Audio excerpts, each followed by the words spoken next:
ایک مرتبہ کا ذکر ہے کہ ایک چھوٹے سے گاؤں میں آصف نامی لڑکا رہتا تھا۔ آصف بہت ہی ذہین اور تجسس بھرا لڑکا تھا۔ ایک دن اسے اپنے دادا کی پرانی کتابوں میں سے ایک عجیب سی کتاب ملی۔ کتاب کی جلد پر لکھا تھا، راز کی چابی۔ آصف نے جلدی سے کتاب کھول لی۔ پہلی صفحے پر لکھا تھا، اگر تم سچ میں راز کی چابی چاہتے ہو تو تمہیں 3 امتحانات سے گزرنا ہوگا۔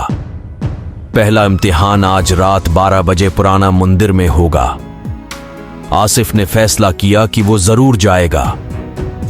رات کا وقت آیا اور آصف چراغ لے کر پرانے مندر پہنچا۔ اندر داخل ہوتے ہی اس نے ایک بوڑھے آدمی کو دیکھا۔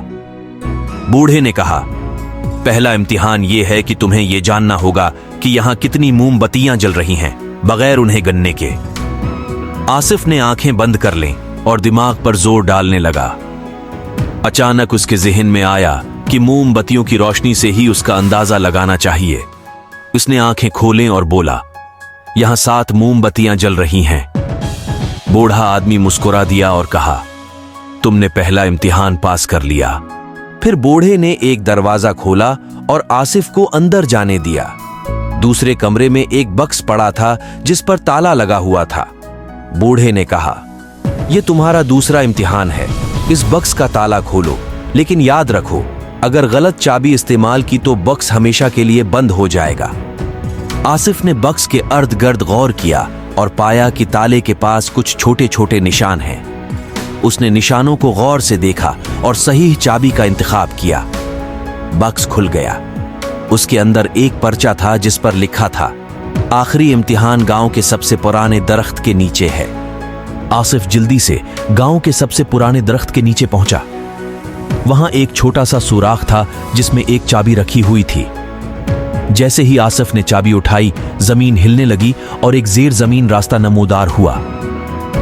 آصف اس راستے میں داخل ہوا تو اس نے ایک خوبصورت باغ دیکھا۔ باغ کے درمیان میں ایک صندوق تھا۔ اس نے صندوق کھولا تو اندر سونے اور جواہرات سے بھری ہوئی تھیلیاں موجود تھیں، لیکن اس کے ساتھ ہی ایک اور پرچہ بھی تھا جس پر لکھا تھا، یہ چابی تمہیں نہ صرف دولت دے گی بلکہ علم بھی۔ آصف نے فیصلہ کیا کہ وہ اس علم کو اپنے گاؤں کے لوگوں کی بہتری کے لیے استعمال کرے گا۔